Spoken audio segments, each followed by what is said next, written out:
हाय नमस्कार मित्रांनो, तुमचं सर्वांचं स्वागत आहे मिनी ब्लॉगमध्ये. आणि कडक ऊन निघालेलं आहे, ट्रेनची पटरी. तर आज आहे पंढरपूरची दिंडी निघालेली आहे.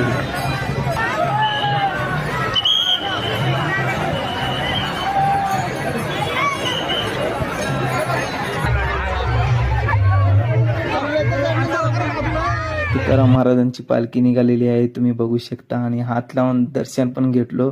खूपच गर्दी होती आणि पहिली वेळेस दिंडी बघून खूप चांगलं वाटलं आणि एकदम मन प्रसन्न झालं.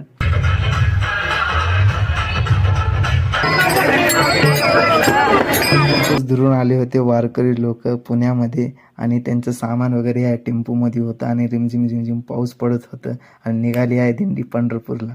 आता मी निघालो आहे घरी आणि एकदम मस्त वातावरण आहे. चाय वगैरे बनवतो आणि मस्त पितो.